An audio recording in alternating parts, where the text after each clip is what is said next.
All right, welcome everyone.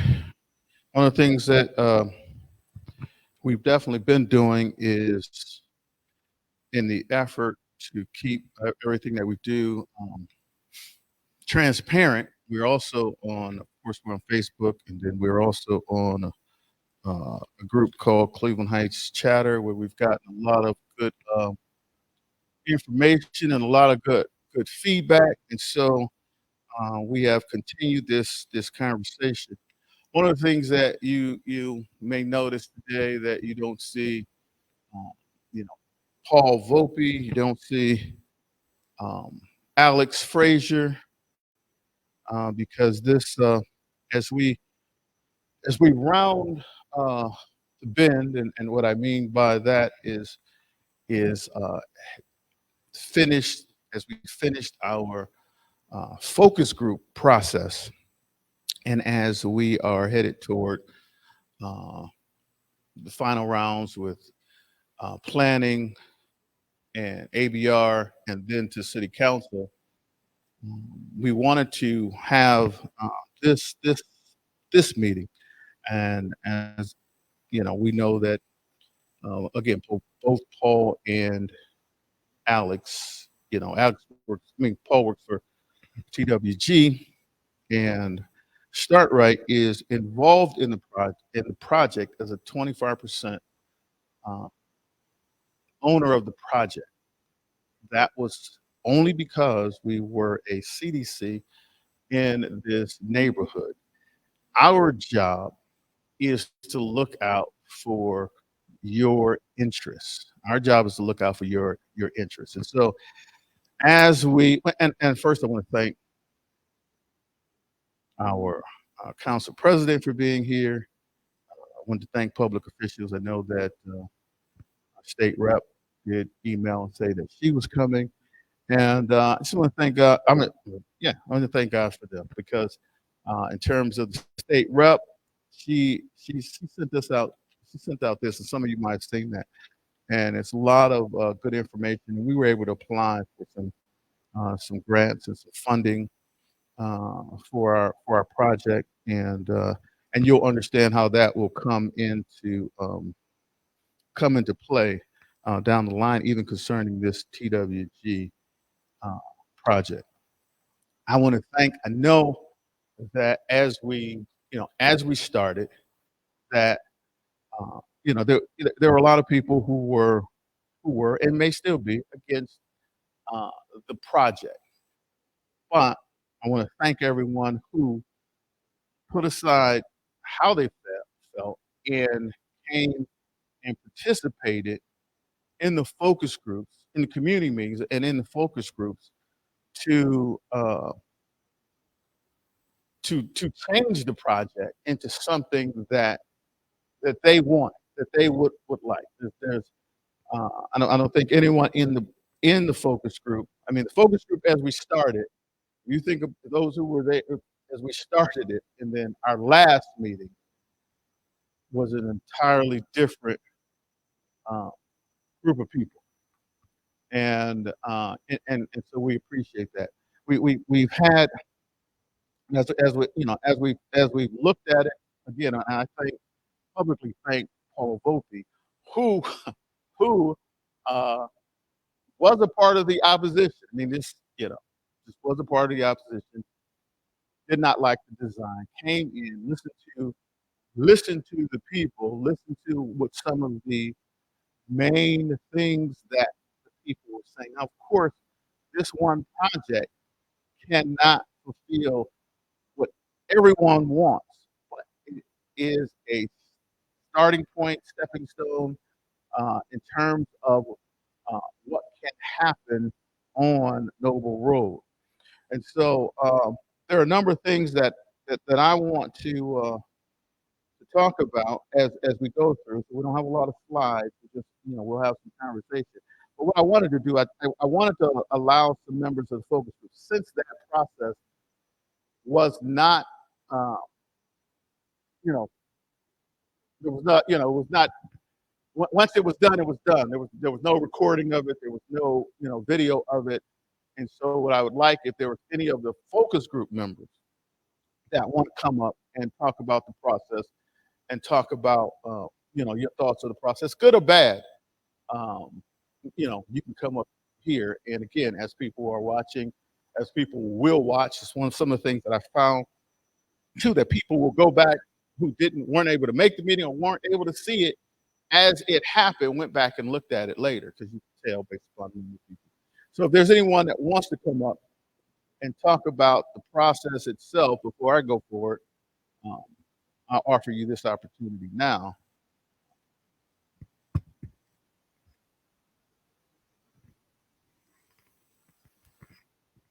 Hi, everybody. I got an opportunity to participate in the focus group. And initially, I would have to say that I was really opposed to the project because we all know the reasons behind that. But I looked at the fact that they were willing to listen and let us have a voice. I found that it was really productive. I think it was an opportunity for everybody to get involved who wanted to. It was an open process. They had a sign up sheet. If you wanted to be on the focus group, you were allowed to. There was no handpicking of anybody. Anybody could participate. And what I found is we talked through the process. A lot of people's concerns were legitimate. But the other thing that I found is we talked through the process and we talked about things like parking. And we talked about the difference between what moderate income was like. When we looked at the actual differences in what the building looks like, because to me, now the building looks like something that you would see that would be in Pinecrest or anywhere else. It's a very nice building. So I feel like they listen. And I think that as I really look at the climate around and you see how many people literally cannot afford decent housing. There was a story on the news this week about a woman with 5 children, another woman that lived in a duplex, no running water, no heat, deterioration everywhere. People desperately need affordable housing. And so I think because of the quality of the building, the way the process worked, the fact that we're here tonight and everybody can still voice their opinions, everybody's not going to agree. But the one thing that I feel like I'm more about, once a problem has been explained and people understand what the need is, I think it's time to get to solutions. And so about now, I'm all about solutions. And to me, at this point in time, I feel that we came to an agreement that anybody that was in the focus group, um, they will probably come to the same conclusion, but I'm not going to speak for everybody else. But I appreciate having the opportunity to have some input into what happened and what's going to happen in the future.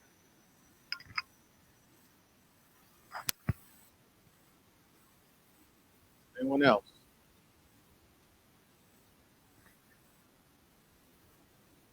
This is all we're talking about is the process. I'm asking the members that were there on the focus group, but then it's going to be open for everyone.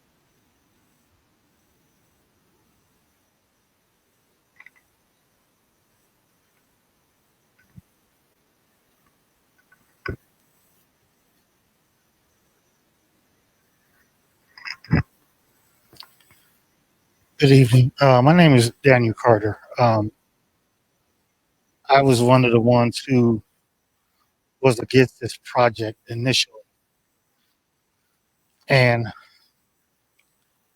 I'm going to be honest with you. I came to the conclusion that they were going to build this building whether we wanted it or not,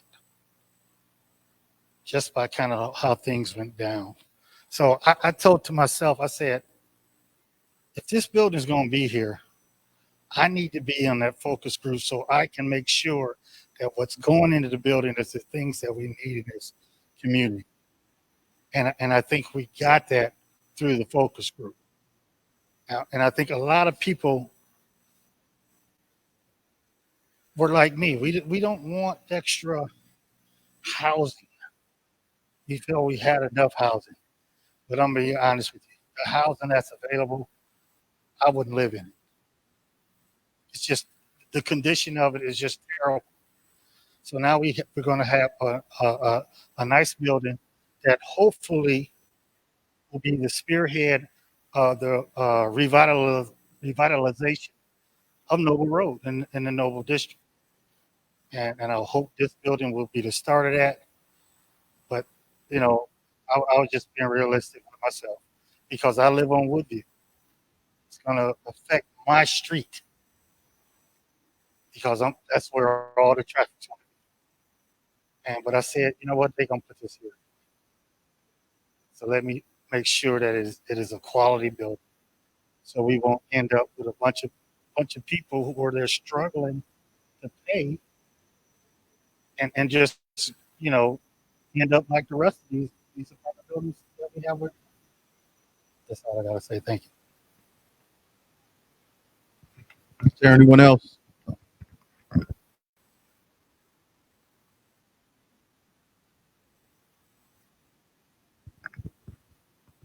Okay, so I'm Maya. I'm on the focus group. I started off very opposed to the project. I'm still very opposed to the project. I want to describe an experience I had about a week or two ago. I was driving through Cedar Fairmount area of Cleveland Heights, and I was like, this is a beautiful city. I should come here more often. Where is this place? Well, this is Cleveland Heights. It looks totally different than the Cleveland Heights where I live. I forgot that it's in the same city that I live in because my side of the city, which I grew up in, looks nothing like that area. I'm still opposed to this project because, again, why not put it in a part of the city that is already developed and has resources and amenities instead of trying to put it in a part of the city that has very little? The people who live over here are very dissatisfied with how things are going, and then promise almost that you're going to develop the city after we bring this project here. I think it was very dishonest of TWG to describe Severance as a full service shopping plaza in their proposal application. Anyone who knows Severance Town Center knows it is a mess up there. We've actually lost a store since they submitted their proposal. Marshall's is no longer at Severance. So now we have Office Depot, we have Home Depot, we have Dave's, which is great, but that's it. The parking lot is awful. It needs to be done entirely over. There's vandalism at the U.S. Post Office up there. It's so bad that they had to remove a mailbox because that mailbox right outside the post office was being vandalized. People were doing all types of things that they should not have been doing with legal U.S. mail. I don't understand why it was described as a full service shopping center. I do understand it was because it made it look better in the proposal to say that this project is nearby a shopping plaza, but it is not a full service shopping plaza. I would just think that the best thing to do for people with low, moderate, middle income would be to put them in a part of the city that looks great and actually has things going for it. I still don't understand the rationale that this housing development is needed before we can have those other services come here. Me personally, I'd rather nothing fills that spot than put this there and then we continue to not have any development. So that's my feelings on it. I'm very thankful that I've been on the focus group, but I'm unwavering. Thank you. Anyone else? And again, that's for everyone that has gone. That's exactly what we wanted. Your honest opinions. We don't want anyone to feel like they're being overlooked. We don't want anyone to feel like, again, as you can see, we have people in the focus group who started out against, went for, started out against, stayed against. We knew that the process no process, you come out with 100%. There's no building in Cleveland Heights that has went forward with 100% approval. So we know how that goes in Cleveland Heights, and we wouldn't be Cleveland Heights if that did not happen. I see our state representative came in. I told everyone that we were so thankful and grateful. We have taken advantage. Start Right CDC has taken advantage of a number of the put in several applications, and we know that you've given us no guarantee, but you gave us opportunity, and we wanted to thank you publicly for that. And so as we can continue again. Again, we thank you, the focus group. In terms of the process and the process that goes forward, after this, and we've heard it in a number of different ways, and we just heard it as well. But the best way I think I've heard it is that the community is hearing what it wants to hear, so that, or we're telling the community what it wants to hear, so that we could get this process going forward. And I, without TWG here, without Paul Volpe here, want the community to know that Start Right Community Development is committed to this process. We've had people saying, well, TWG is only committed for 15 years. What's going to happen after 15 years? And after that, they're just going to let anybody in, and it's going to be a slump. For one thing is, there's no project in Cleveland Heights that's had to give a 15-year guarantee of what was going to happen to the project in 15 to 20 years. There's no project. There's nothing, top of the hill, theater. No, nobody's given that. The mayor Stramp, they didn't give him, what's going to happen with it in 20 years. And then we'll give you $1 million for it. No, none of the developments had to do that. But what we're saying is Start Right CDC is committed to being that partner that when they want to go, we want to put in the agreement, and we will put in the agreement if there's an agreement, because we only will sign an agreement with them if the city, approves it. So if the city approves it, when we start going to the table for it, we'll put in a right of first refusal. We'll put in, we want to talk to you. What do you want us to put in that contract so we protect your interests? We haven't done that contract yet, but this is what this community meeting is about. This is what some of the things that the city can listen to you and say, hey, we want you to put in that agreement if you feel like that is something that they can do.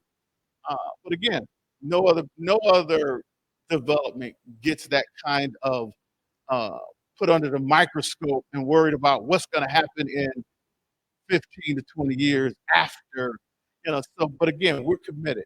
We're committed to continually having dialogue and discussion with the city about the other pieces of Noble Road.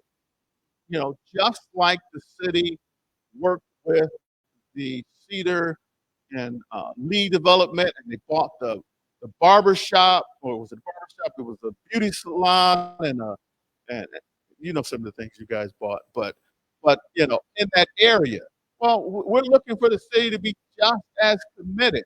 But what we need is developers. Everybody is saying the city should do this. The city is not a developer. The city helps developers. The city is not doing economic development, but the city will make a deal sweeter for a developer. That's why you have the TIFs that they do, and all of the. I'm not going to pretend like I understand, or know everything that they do.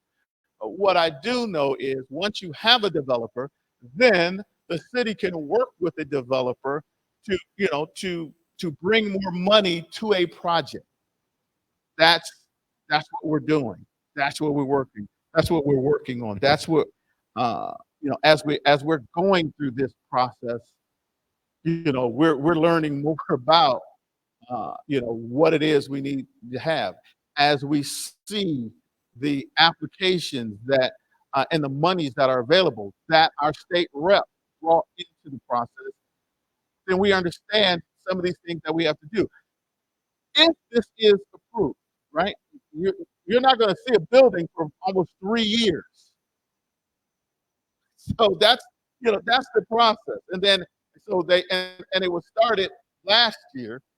And no, it was started, that was 23. It was started in 22 when council first. So you're talking about, a 5 to, 6 year process before you even see the building, which means that's the process that's going to happen for any other development that's going to happen on Noble. You're not going to get the city to approve it tomorrow and the building go up in a week. And so that's the same thing. You have to be as patient as we work to get the other pieces going. We're not coming tomorrow with to say, okay, now we have a developer and this is going to be developed. This is what that's going to be. But it's a start. And I really believe in terms of the process, in terms of the result, we're going to have commercial space there. The goal is a coffee shop. Let's talk about the coffee shop that we had, because we had some people talking about that. Understand this. In that agreement, the coffee shop, there was no coffee shop in the first building. There was no community space in the first building. Matter of fact, the residents talked about the building so bad about the residents were more concerned. A lot of the residents were concerned about what the tenants were going to have within the building. And they listened to that and changed that and made the living experience for those tenants better than it would have been. And again, that's for those of you who were against it, those who still against it, you still need to pat yourself on the back. Because if you hadn't been against it, this wouldn't be here. This would not have happened. So that's the good thing about the process that happened. In terms of the community space, that's not a part of what TWG can do. What's going to happen with that? The agreement that I talked about, we talked about that. StartRight CDC is going to be the owner of the space, but StartRight is not going to be the tenant of the space. That's another focus group. We're going to have another focus group. Again, remember we said this in another meeting. We're not going to have that group until after this happens, because if this doesn't happen, there's no need to have that focus group. But if it happens, right, council, as soon as council approves it, or if they approve it, now we can start talking about, you have somebody that wants to do a coffee shop, and you have somebody that wants to do a coffee shop, because they're not people with the spaces that are there now. They're not people beating down any of those spaces' doors to put a coffee shop there. So we already know if somebody wanted a coffee shop on Noble Road, there's empty spaces. They didn't put one there. So now, now we need to talk about that. We need to talk about, do we know people that want to take the chance? We've got a member on our board that's on the Urban League who can help somebody through that process to become a business owner, to become a minority business owner, become a female business owner, and help them in that process to get money. So, those are some of the things that we're going to have to do as a community, right? Because people automatically, well, there's nobody is going over at the top of the hill. They still have empty spaces, and they still have. That's not us, and they're not going to be doing the process that we're doing. We may have to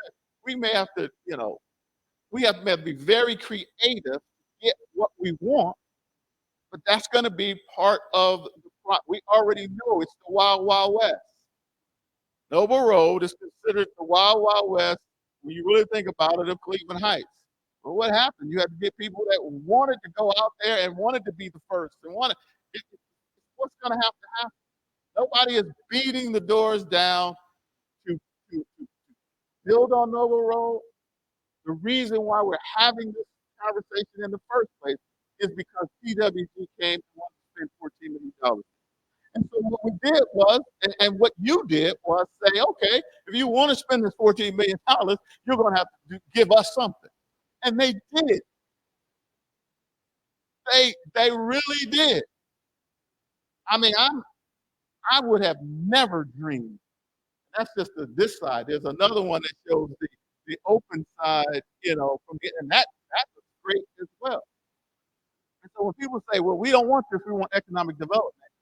This is economic development. This is development that's going to bring economic benefit to the city. Everybody in this building is going to be paying taxes, and those taxes are going to go into the coffers of the city. This development is going to bring property taxes to the city. It's going to benefit.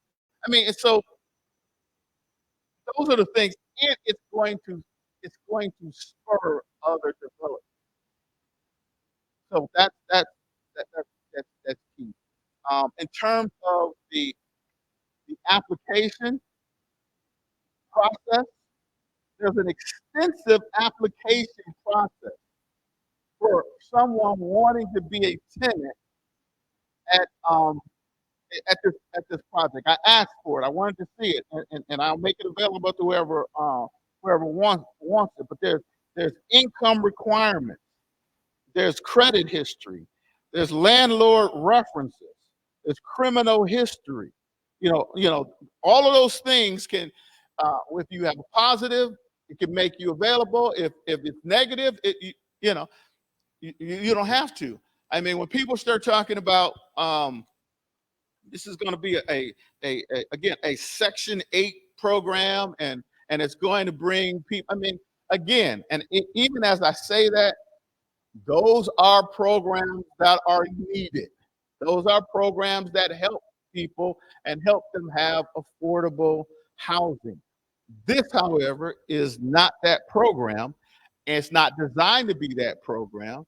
As long as TWG has it, it won't be that program. And as long as StartRight has it, it won't be that program. And as long as the community is involved, it won't be that program. I use somebody as a runner, but that's Ron.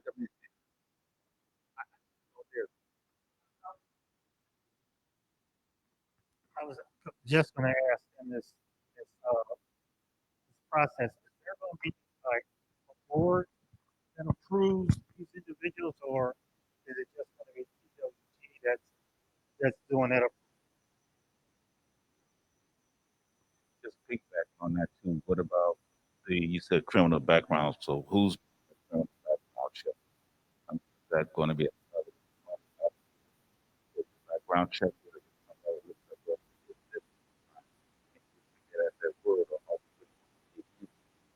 The people who are applying for this, Right, and it says, and it's going to be, it's going to a separate LLC is going to be created for it, and so it says they will evaluate every household submitting an application for an apartment.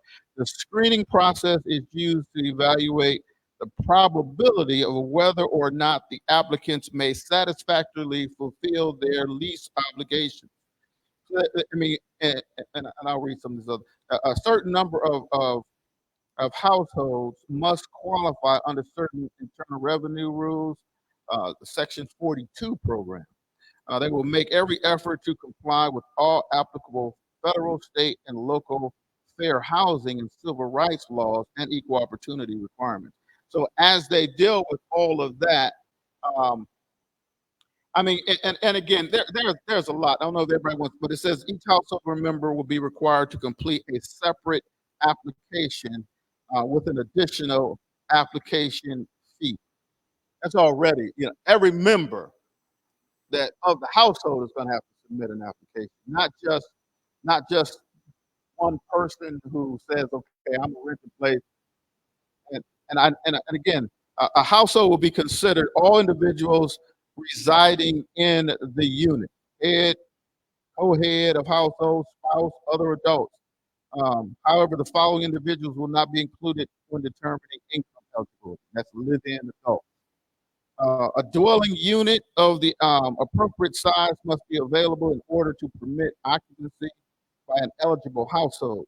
TWG considers a maximum of 2 persons per bedroom plus 1 additional household occupant to be the occupancy guideline. The property manager will not approve an addition of any person to the household until all necessary verifications, including credit report, criminal reports, landlord verifications, income and asset verifications have been received and approved. Permitting unauthorized persons to occupy the unit is a violation of the lease and grounds for termination of tenancy. No additions to the household will be approved if the addition will cause the household to exceed the maximum number of persons residing in a unit permitted by the local occupancy code for the unit size or a violation of Section 42 program limits. So I mean that's just like I said, it's like 3 pages, but I can make this available. I can put this website, uh, yeah, put it on the website for everybody to see. But again, we have been asking questions. We have been listening. We have been, understanding that, what your concerns are. Again, we've been making sure that, we weren't trying to pull the wool over our eyes either. So, I mean, we're committed. I mean, we're committed that this is going to be a project that will help the community and not be a hinder to the community. So let's see. Any other questions as I go? So again, it's going to be affordable housing, but it's not going to be one where anyone can just say, "Oh, I have my Section 8. I can, I can get in it." That's all you need. That's not going to be. That's not the case. So we've worked hard to dispel the myths about what Section 8 program is, the myths about what affordable housing tax credit program is, and we put those on the website or on the Facebook page as well. And so, if you have any other concerns, if you've heard any other concerns, I mean, now's the time, not when you have 3 minutes in front of council and the bell's gonna ring. I mean, all of this has been from day one, that when we started in October, I think it was October or November, to now. It's been the time that let's talk about what the real concerns are. Let's talk about what, the real reasons. To simply say that we already have more apartments on Noble, it's like saying, don't build any more houses until every house is repaired. The city is about to expand Blanche and, over there off of Taylor, and build 29 more houses over there. And so, stopping new development because we already have some development that's not up to par is not a reason to stop economic development. If that was the case, they wouldn't have built Top of the Hill, they wouldn't have built Cedar, they wouldn't have built, we wouldn't be building new homes, because it just, that logic doesn't work. If you're going to use it for one thing, you've got to use that logic for everything. So we talked about that. Talked about finding a tenant. Save a Lot. Save a Lot is committed to redeveloping their site. But as he said, if you didn't hear it, I'll reiterate it here. When he came, he cannot convince his board. He has a board. He has a limited amount of money, and if he could tell his board, that this project is going forward, then now he has a better reason to to do more in that spot. But even in the interim, he has work to do better at Save a Lot. Not to everybody's satisfaction, but I know that my wife has been there, some other people have been there. And I know I saw an email from Councilman Petrus, um, different ones saying they have noticed the change. Again, it may not be to everyone's standard, and it may not be all of the change is coming, but it is a response to what we've asked of him. I sent out, and I asked in these meetings that I gave, and I sent it out to everybody. I had an email to write letters to him personally, telling him what we didn't like. I mean, I wonder how many people actually did that. How many people actually did that? Yeah, thank you. But I mean, I'm just saying that's the process, and that's the power of a community. And that's what we are. That's what we are doing. So again, we have, and I got. And the funny thing is, I got a couple comments to talk to him about. One that the trucks that he has in the parking lot. He sent me over several emails to the city and responses from the city and from the police chief, with the police chief's information on it, and and they told him because it was public property, they couldn't help him. That they could not remove or come down and ticket or do anything to those 18 wheelers that were illegally parking in his parking lot. So he's been trying to work with the city. I know one of them went to Brian Anderson, and I know one that he sent me went to the police chief. But again, he's working. He's committed.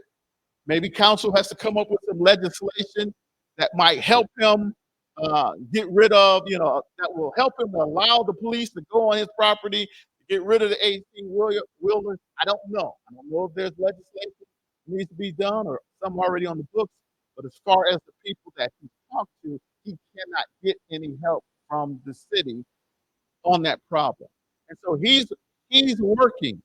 Um, he's working. He wants to get some things done. And like I said, he is committed to doing more. As a matter of fact, in talking with the city administration, they're committed to giving him storefront renovation and doing a lot of work. Everybody's waiting to see what happens with this project. And that's where we are. And again, we are where we are because of the work that you did in getting PWG to do something that will benefit the street and not just benefit them. To be honest, they had a building that was simply to benefit them. Now there's a building that's going to still benefit them, but it's going to benefit the city as well. There are people complaining about, or we read, are there going to be tables, permanent tables outside for the community? Well, there could be, but that's going to be a part of, can we get some grant money? Is there any more ARPA money? Is there any, I mean, all of those things, all of those ideas have to be funded. Will it be any more state money? Will it be any federal money? But once we have those ideas from the focus group, from the community, then yeah, we can go after those dollars. And so everything again is hinging on, does this project go forward? So again, as I said, we've already let the city know that we want to do more. We've sent them ideas, we've sent them designs. The only thing we haven't sent them is a developer ready to do it with the money. So that's our focus. And as we've done this project, more and more doors have opened. I also wanted to do I wanted to be able to give you a report at this time on the housing. We are still waiting on the ARPA dollars to be funded. It's not a matter of if, it's just a matter of when. Once that happens, we're ready to move forward. Again, we're hoping to have 4 houses up by the end of this year. Again, funding is there, and contractors are ready to go.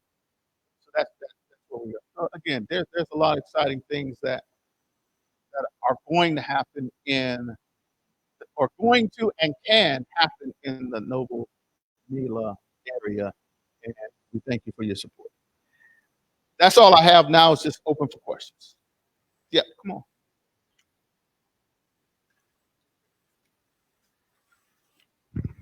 This is going to be a slight digression, but since the council president is here, I'd like to say that we had a Module 2 safety meeting.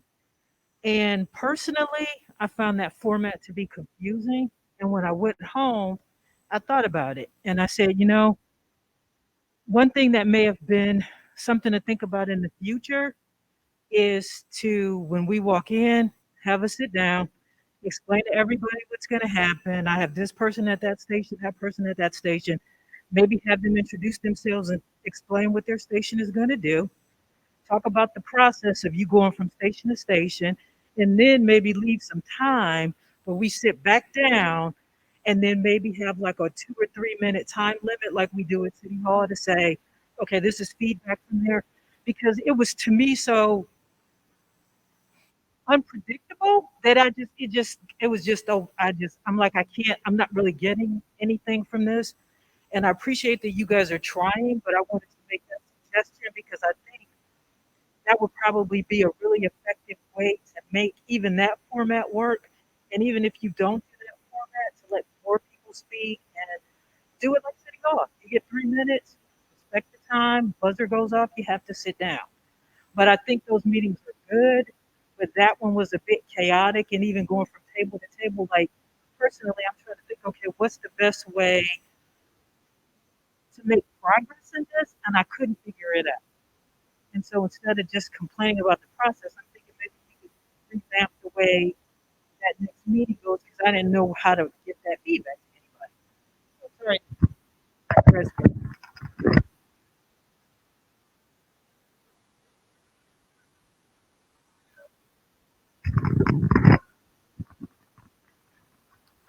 Thank you for that. So I am the council president. I happen to be the council president. I like so directly to what you're talking about. A couple weeks ago, there was a meeting at Oxford. And I want you to know these meetings are put on by the administration council. I'm not trying to distance myself, but I'm just telling you a fact. Council had nothing to do with the planning or the execution of any of these. That's the planning department at the direction of the mayor. How can I be delicate here? After the meeting at Oxford, there were about 90 people there. There was a lot of anger.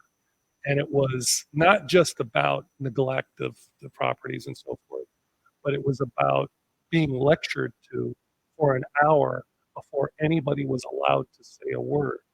And then, the clock was ticking at the end. And I made that in private. I addressed that to the administration. I said, this is really not a good idea to run a meeting this way because you're letting people seethe while you're talking to them about something that actually had nothing to do with the condition of the properties on Noble Road, which was the topic of the meeting. So they made a decision to do it this other way, and I'm not sure they hit the sweet spot at all, especially according to you. So I'll bring that back. I meet with the mayor tomorrow at noon, and I will bring your point to the mayor tomorrow. 2 things about process, because we know how important it is, and Reverend Hicks made a really good point about this. The reason why Noble Station got voted down, it was two things. One was the process for council was very confusing, and there were 5 people on council that were unwilling to vote for it, and it went down 5-2. And it went down 5-2 for 2 reasons. One was the process was bad, and the second one was that you showed up to the council meetings. I will tell you, in my short time, I've only been on council 2 years and 3 months, that is the only thing that has clearly made a difference. When the hockey parents came and said, we want to ice skate again, that's when the administration got busy. It didn't happen before that. The rink sat there, broken, with nobody on it. But nothing happened until they came down. So did you guys. I mean, it was more than just you guys. And the obvious thing, when the process changes, the product changes. We saw that very clearly with this. And I understand not everybody's happy with it. And to the gentleman who said, it was you, the Browns fan, we know this is going to happen. There is no done deal. I'm telling you this. Nobody on council said, oh yeah, this is, and nobody in the administration has said, you better, there's been none of that. There's, as far as the process goes, April 4th, there's an Architectural Board of Review meeting. April 10th, do I have this right? April 10th is the Planning Commission, and we'll probably, in fact, do I have that backwards? That's right, okay. And then April 15th, we may see a contract, a development agreement. That will be the first time we've seen a development agreement with this version of the project. So those things have to happen. Yeah. On the ARPA funds, on December 18th, council voted to give X amount of dollars to various entities in Cleveland Heights. That's now we step back, and now there's 2 other things that have to happen. Reverend Hicks StartRight has filled out the application and sent it back. So that's step 1. Step 2 is the law department has to write up a contract based on that application. There are actually 2 applications. Based on those 2 applications. So the law department is now reviewing the ARPA funds, not just for Reverend Hicks, but for all the recipients. And then those contracts come before council. And until we vote on the contract, nobody's getting anything. That's just the way it works. So those are the things that have to happen. What I say every week is hurry up. Everybody's waiting. Everybody is waiting. We're getting a lot of emails saying this process is taking too long. So council's in on the beginning of it and on the end of it. So that's going on. Also going on right now, and maybe you don't want me to talk about anything that has nothing to do with this, but we have, we're filling a spot on council. Janine Boyd resigned last Monday. So we have 45 days to fill the seat. That's the law. If we don't fill it, the mayor gets to fill it. Yeah, I'm telling you, we're going to fill it. Because that whole thing about what happened last year, I'm sorry. I won't say any more other than that's not the way we're doing business. And then there's a couple other things that are going to come before us before we don't meet in July. So between now and the end of June, we got a lot on our plate. This development agreement is one thing. There's a couple other development agreements coming our way. There's a guy that owns the old Dave's at Cedar and Fairmount that's looking for money from the city. Bring a grocer in. Kind of similar to an Aldi's kind of it's called Grocery Outlet. I don't think anybody's ever heard of it, right? Yeah. So there's a lot going on. And make sure that you email me or call me. My phone, it's all on the website. Just click on City Council and you can talk to me. I'm retired, so you can talk to me just about anytime. Thank you, Reverend.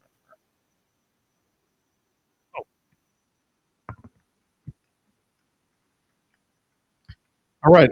Are there anyone else want to make any Any comments? I know Cindy Evans, if had her hand up earlier. If you wanted to make any comments, if anyone else wants to make any comments, I mean, this is it. And I thank everyone for. No, you, no, I wasn't.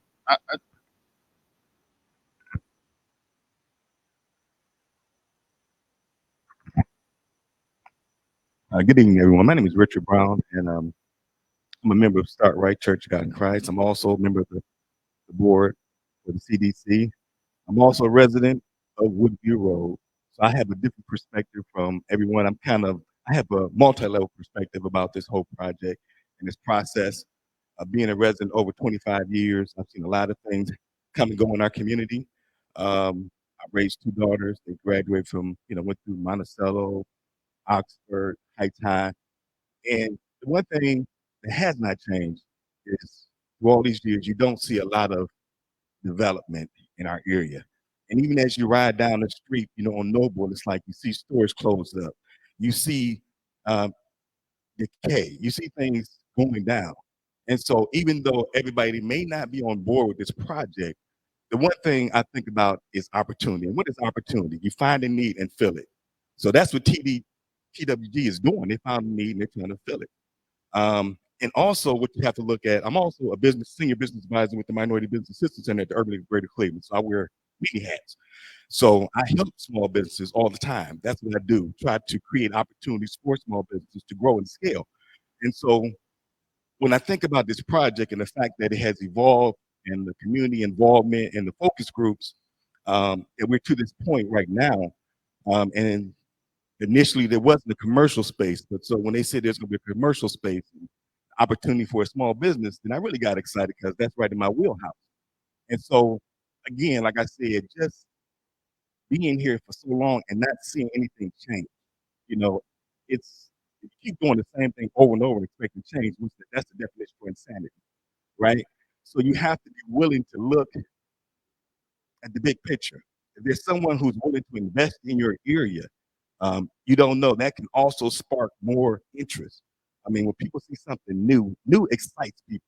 When they see new, it's like, oh, there's something new going on. There's a sense of growth. There's a sense of opportunity. But if they're investing in there, maybe I'll invest in that area as well. And that's how I get started. But you have to have something to be a catalyst in order for that to happen. And if you say I don't want to see anything change, then that's probably what you're going to get.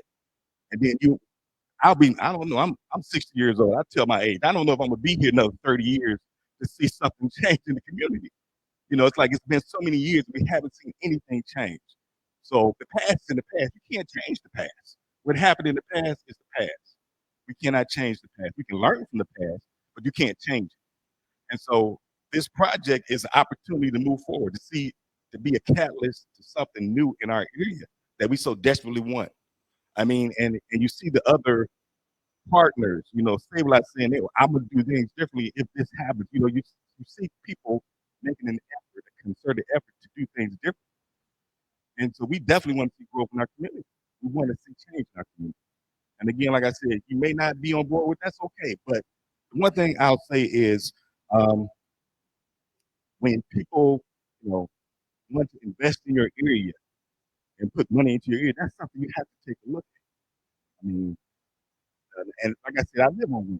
I'm embracing myself for whatever was going to happen, but I want to see something different. I'm excited.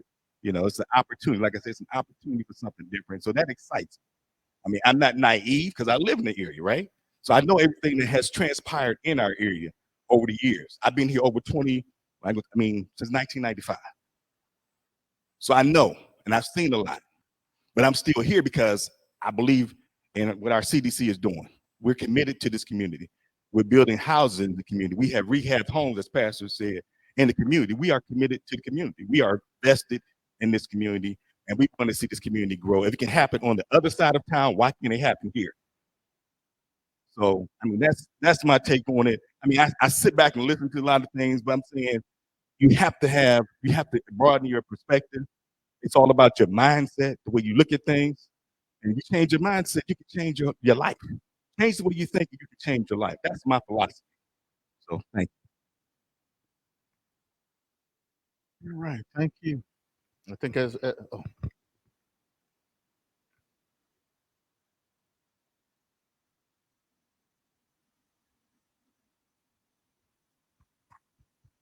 All right, I'm all for broadening my mind. My mind is very broad. Um, I also have a long memory too. I am 29 years old. So I've also been here as long as some of y'all have lived in houses. I've been here since I was a little girl. I too have seen the neighborhood change. Um, we actually have townhomes on the corner of Noble and Grape that have been there for over 20 years. Um, that too was used to promise change and development. That did not happen. And when we ask about it now, that didn't bring development. Stores left, business left. The response is, well, we don't know what happened 20 years ago. Can't speak to that.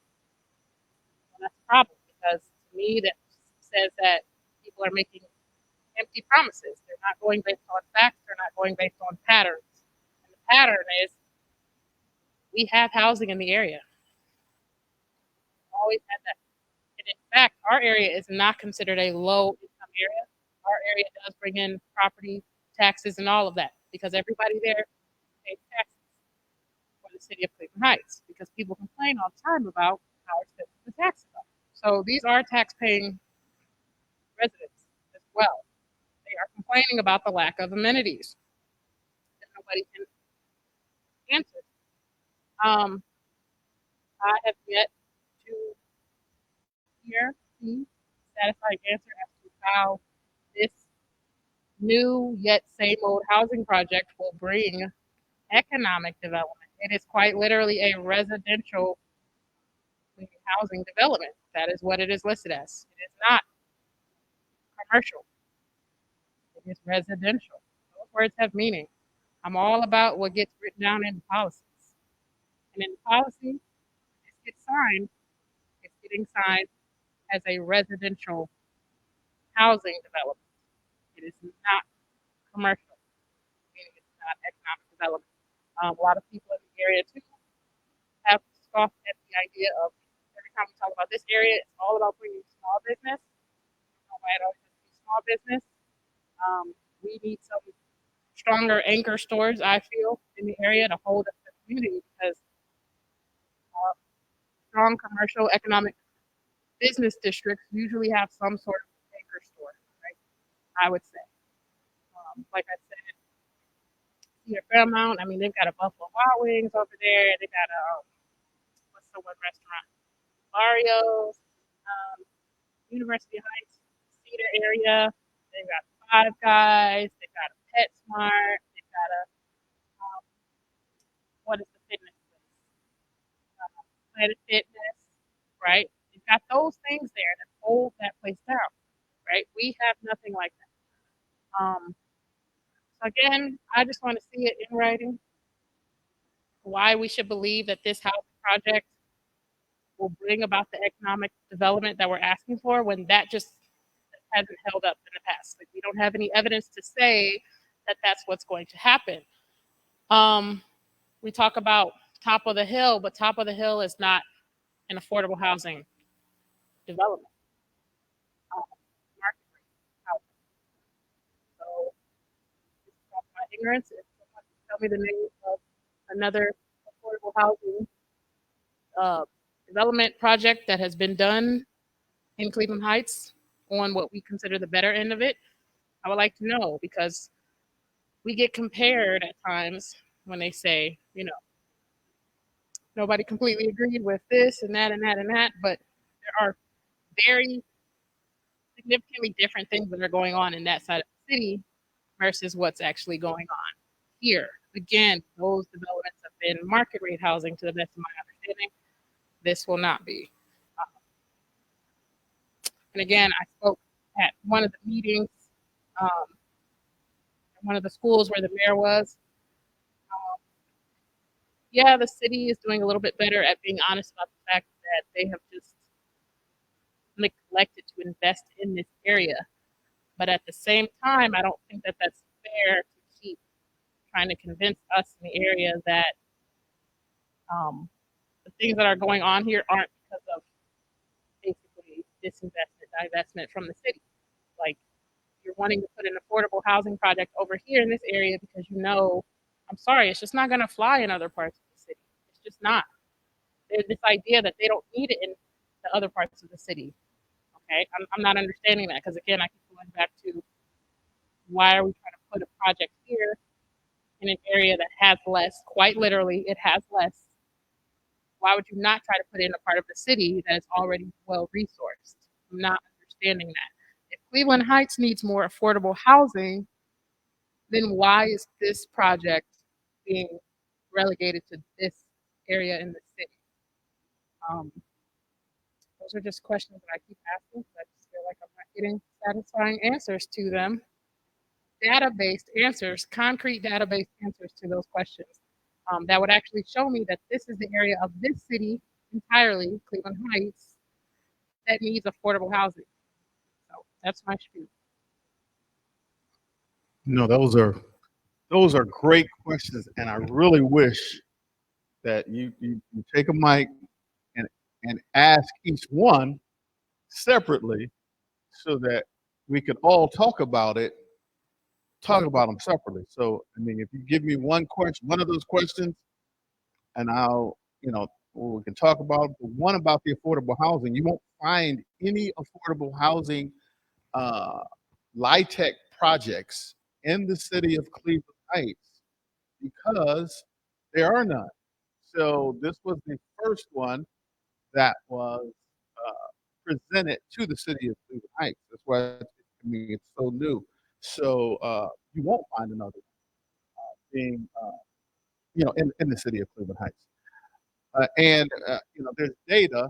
There's news reports out there. Just all you got to do is Google affordable housing.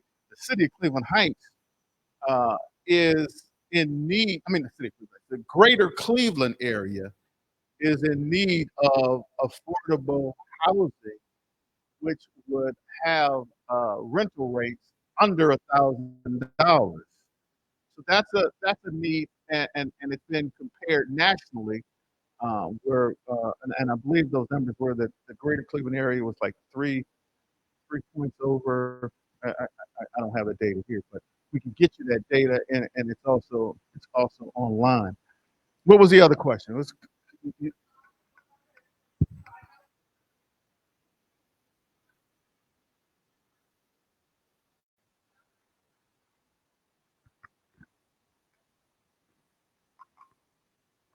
I know that Alex Frazier with TWG said that TWG did choose spot for the project. I believe he said that there weren't any other places available in the entire city of Cleveland Heights to build the project on. Which I'm sorry, I don't believe that.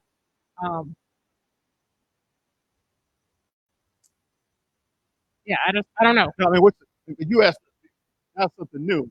Well, no, I asked You that asked, before. no, I'm saying that you just asked. You asked about 5 different questions, like right Right, now. because where else in the city has an affordable housing project been considered? If Cleveland Heights needs affordable housing, what other parts of the city have proven that they need that? Right. I mean, and again, there are no other affordable housing LIHTC projects, that apply for the state for the LIHTC project in the city of Cleveland Heights. Now, when you're talking about, But why not? again, when you're talking about a developer, right? You're talking about someone who says, I want to spend my $14 million on the Noble site. So we can't make a developer. See, the thing is that people are saying, why does the city the city's not putting, the city is either going to allow it or not allow it, but the city is not spending their 14 million. So that's the key piece is the developer is deciding, and you just said it perfectly, that he said that they chose this site. That's the developer. And that's how it starts. And so in terms of other development, we now have to go out and try to convince other people, developers with money, to come to Cleveland Heights. That's our goal, and that's what we're starting. That's what we're starting. That's what this the community group and is going to be all about as we continue to meet and as we try to make other people excited. I want to approach a Buffalo Wild Wings. We've approached the Walgreens, but I want to be able to approach them with a building like that and say, you know what, you can do yours across the street, or because now that's something here. Again, no one wants to put something where nothing is. So now that's how we start doing it. So your idea is great. Why don't we get something better? Well, you get something better by telling them, we want better, and better is here, and we want more. But there are houses there. May not Houses where? over in that area. There may not be much economic development. On Noble Nila. Yes, there are houses there. We're surrounded by houses. We have no businesses, but we have houses. Again, but we're talking about new development. You gotta come up, you gotta come up, and get a mic. Can't hear you on the I understand that, but for transparency, and when you're talking about low income, Maya is a perfect candidate for this building. Maya is a teacher, right? Maya's a teacher. I know she's young, so she hasn't been a teacher long. Maya is a perfect candidate for who we want in that building. Professionals who are at starting salaries. When you say low income, Maya's low income compared to the numbers. You understand? We want people to feel as though they don't have to go back home and live with their parents, that their income, there are people that are working people who are poor, working people who can't afford $1,500, $2,000 a month in rent. Let me just answer that question, because when people are thinking about this project, and I say project, but this building, because I don't want to say project, the project. When they think about this building, you have to think about people who are finding it hard, and all you have to do is look at the articles about the number of people who are going back to live with their parents after college because they cannot afford the market rate. That's the reality. And so when we're saying we don't want the low income, we're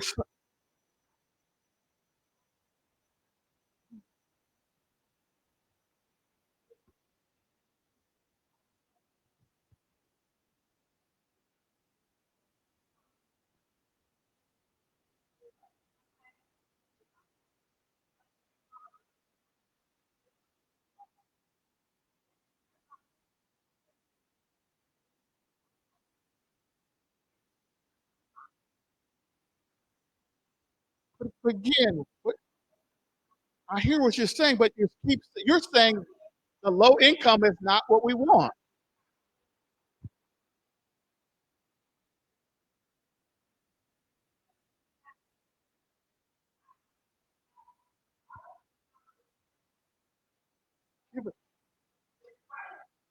Give us an opportunity. See, the reason why I'm talking is because no one can hear you online.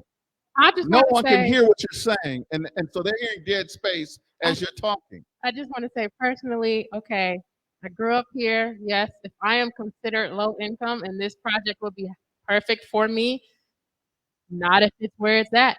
I don't even drive down that part of the street, and I live on Grayton because I hate the way that side of the city looks. I go down Monticello where it looks better. Like I said, I was driving through the Cedar Fairmount area like a week and a half ago, and I was like, this is beautiful. I would love to spend more time over here. It's not walkable for me because I live over here. So all I'm saying is, if that project were perfect for someone like me, I still wouldn't want it if it was over here. Because when I envision living somewhere, if I'm not staying in Cleveland Heights in the house that I grew up in, I want to be on the other side of the city that I consider a better part of the city, or I'm not staying in Cleveland Heights. That's how I feel. Again, That's my perspective. but again, to answer that, still doing nothing, you would still not drive down Noble because nothing would be done.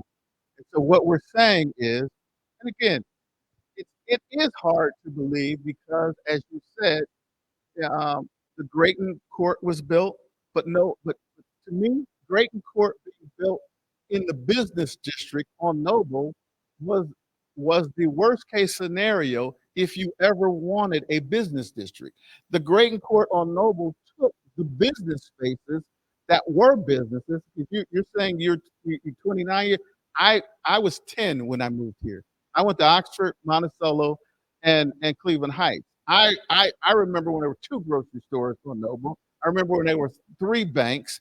I remember leaving Oxford, walking to Arthur Treacher's, which was across from the Noble the Neela Park. As kids, going there. So I'm just saying, number of restaurants, number of grocery stores, number of banks, number of drugstores, all of that was there. Yes, it was there.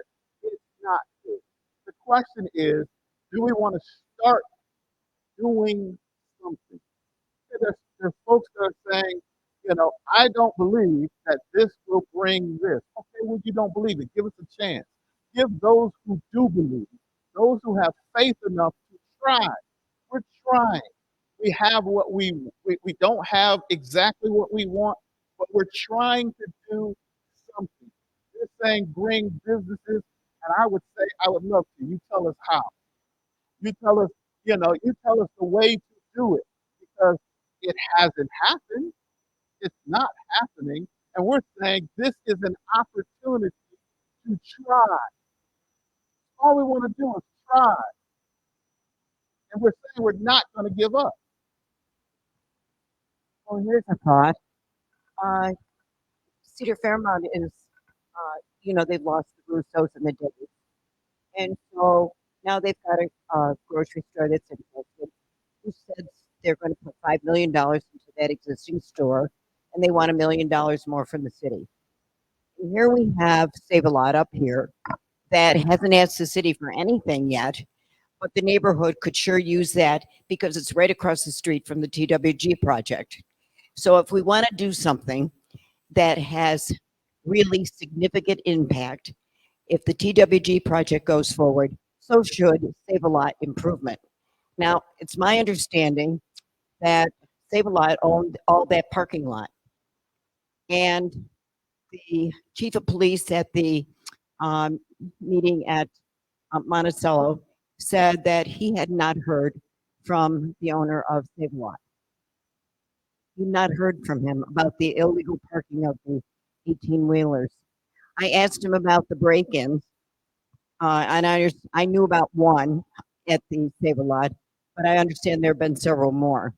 So I think that what we need to do to really make the greatest impact on our area is not focus on the little businesses, focus on the big anchor. And the big anchor is the supermarket.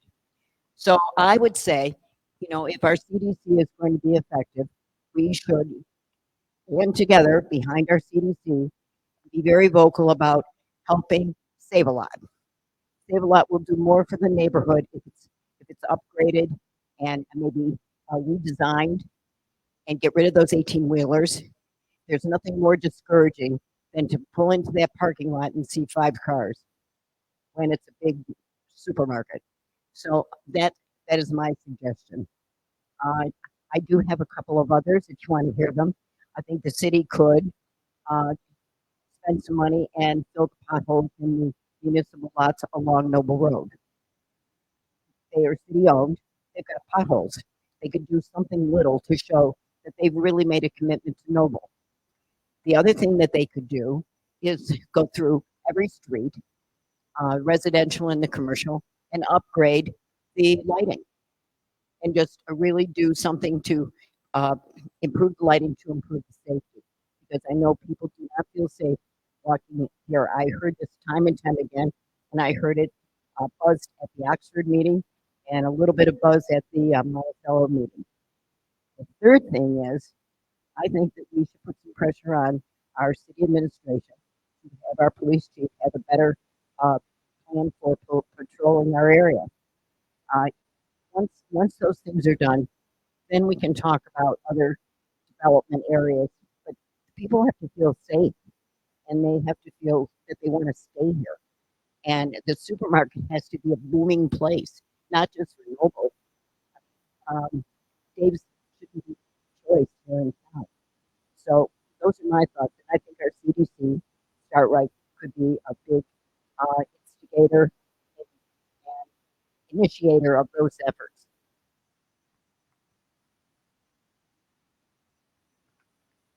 And again, thank you. I mean, all of those ideas are exactly what we want, exactly what we need. We're going forward with something. I mean, even if, and I'm just going to be honest, based upon the input from the focus group, based upon the input that um, we received from community members, even if City Council denies TWG, you know, we've been energized to keep moving. We've been energized.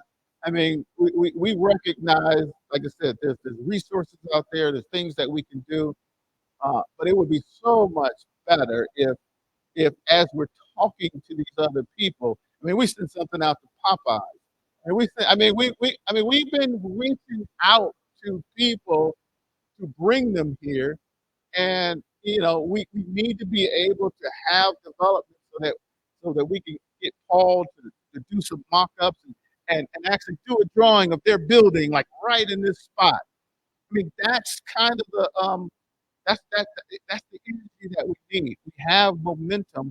We need to continue with the momentum. I've been here. My family still has a house on Woodview. I said, I grew up in the neighborhood. I've seen it where it was. I've seen it go down. I was on city council when we built the Grayton houses, and I mean, nothing happened. I know it was the crash of 2008 that nothing else happened. That's why Cedar Lee sat there, and people only knew it as a park and didn't want to get rid of the park.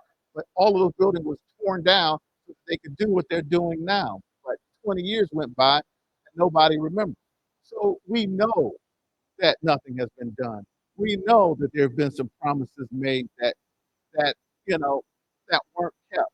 That doesn't mean that's us. This doesn't mean that we can't make the community better from this point forward. It doesn't mean that.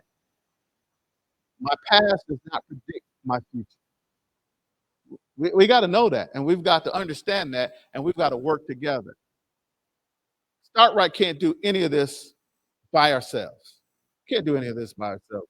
But I mean, if we need to picket Save a Lot to get a better Save a Lot, then we need to be out there with picket signs and if it came to that, we are committed to finding dollars for this community, but we can't find developers and tell them to come here when the city had a developer and the community didn't want it. We told that developer what we wanted. We made that developer spend extra money and redesign and put in commercial where it didn't have it. When it goes back, if you go to and that's another question I had, when you go to what it's called in the LIHTC program, you will still see the old building. You won't see this building yet. But this is the building that if the city approves it, will be built. It will include commercial. It will be a multi-use building. They're not going to not build this one and build the old one just because they get a yes. It's just not going to happen. My only comments are, like I said, I thoroughly enjoyed the focus group and all the feedback that came out of it. And I think one of the conversations that we carry forward is economic development. I mean, I hear we use that term lightly, we talk about it, but I don't think that we're all defining economic development the same way. And so I think that as we continue these conversations, we should make sure we're on the same page about what economic development is. What does that look like? what does that truly benefit? One of the things about this building that I rarely hear anybody reference are the jobs that it's going to create. And so if you don't consider the construction and the investment of this building as economic development, or the property taxes that it generates, or the income tax that it generates as economic development, it's also going to create payroll tax. It's also going to create full-time, part-time positions for not only the upkeep, the maintenance, and the full-time staffing of the building, but also the grounds.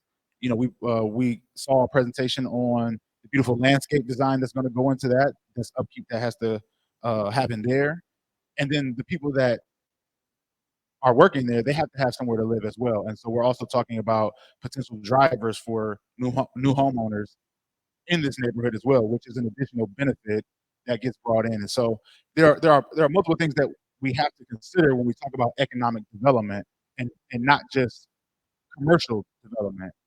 Because as you know, right now, the market commercial is a very, very tough market right now. You talk about office space, you see retail space for lease everywhere. Just drive up and down in Cleveland, you see top of the hill, they have retail space available. So it's going to take, it's not just build this commercial space and then businesses will come, because America is failing right now with just the thought of build commercial space. And so again, we have a very unique opportunity to be creative in seeking businesses to fill spaces that we can envision and create. But to just say this neighborhood has homes, there's already plenty housing, we need businesses. Coventry is 35% vacant right now. And so, there are spaces that people could go to if commercial was the answer for this community. And unfortunately, it's not. That's not the answer. And it's a chicken or the egg conversation. But what has worked is when you create localized and centralized dense populations to support the businesses that come after. That's what draws the attention. That's what, when businesses look at their maps and they draw their radiuses, they look at densely populated areas that they can count on as guaranteed income to support that business. And so as we continue the conversation and start that conversation of economic development, that is one thing that we will be able to use that will be hard figures. One of the benefits of an OPA project is that you have to have the calculated income of this property. And so we will have the true net worth of this project. We will have the true public subsidy benefit cost analysis of this project. And we will then be able to use that to go to businesses and say, look, this is an actualized of just this project, not necessarily, and not including what the surrounding area includes, because we also know that people come into areas to spend money. Right now, we have no attractor outside of Save-A-Lot that is bringing people outside of Cleveland Heights into this neighborhood. And so again, homeowners, solid pool. It's a solid pool of homeowners.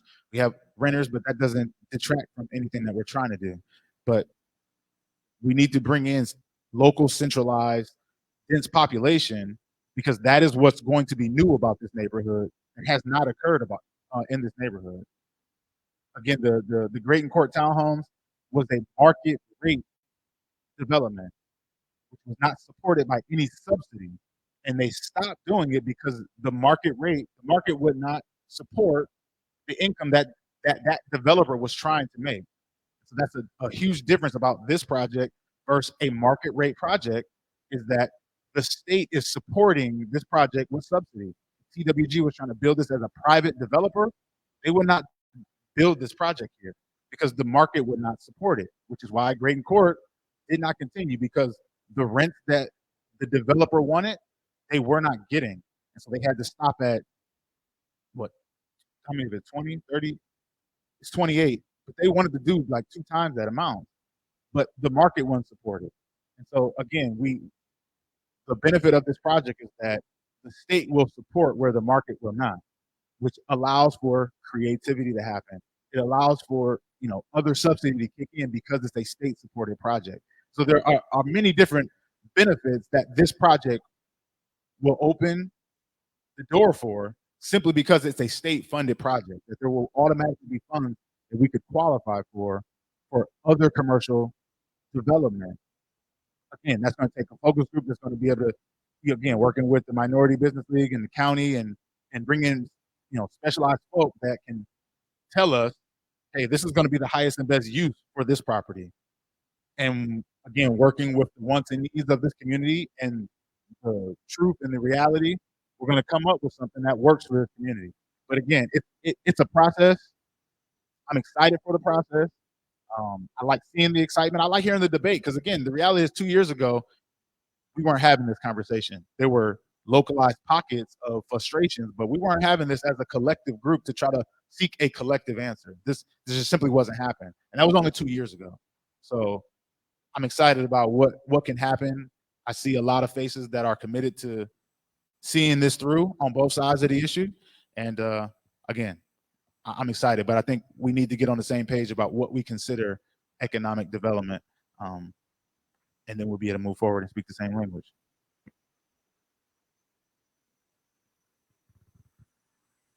What do you anticipate the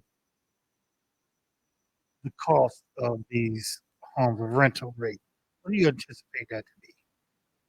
The homes that we're building, No, the apartments. What do you anticipate the rental rate to be? we had that. I don't have, I mean, yeah, we can put that on the website. Because they already went over that at another meeting in terms of those, what the actual apartments are going to go for, and they're different for one bedroom, 2 bedroom, you know. I was just curious because I know Top of the Hill, they're starting out at $1,600. No, No, I know. yeah, no, I'm we're just going. saying that's what the Top of the Hill is going. Right. I'm just kind of getting an idea of how we're looking at this area. No, we're talking about under $1,000. Under $1,000. Right. So And that's for a 3-bedroom. we'll get you the exact. I'll get you the exact. I don't give you the exact numbers, but I'm just saying is that and we'll make sure I can sit. Carter. Yeah, I'll put it on the website, but we'll make sure we'll send it to you. I'm actually, matter of fact, I'll send it to everyone that's been in our group. The group, and anyone that wants to be on it could send me their email address if you're watching, and I'll send it to you too. But yeah, we'll send it. It's like I said, it's been on past presentations. It's 8:10, and we're gonna close this unless anyone else has anything. We pretty much have said everything, and we just want to thank everyone for coming. I'm excited, and I'm excited about what it is that we can do. I'm looking up here, and that's what we did. We did that, and I was quiet mostly. Y'all know I was in those focus group meetings. So I could say you did that. You told him what you wanted to have. You told him you wanted the coffee shop. You told him and you're telling us about the clientele, who you want in there. We are listening. We heard that. And now there's got to be a level of trust. So that's all I have. And I thank you that have come. Thank you who will continue to come. These meetings won't stop after TWG is approved. We plan to bring you reports on rehab, on new housing, on future projects. We're not stopping. We're going to continue. We need you. We need you. I mean, if we try to bring a pool hall on our own, you'd be like, we don't want no pool hall. We need you to tell us, who do you want us to go after? Only thing they can tell us is no. It's not going to hurt us to go after anybody. Make a presentation. Like I said, we're going after Walgreens already. We put together a presentation to them. So, Bank of America has puts in ATMs in different places in inner cities. So we can approach anybody. And once the reputation goes out and people see what we're doing, they're going to want to be a part of it. I've seen it happen in other areas. It can happen here. It's not going to happen. Helen Hurst has been a part of this, doing this for years, and you know, and you know what? We want her to see some fruit.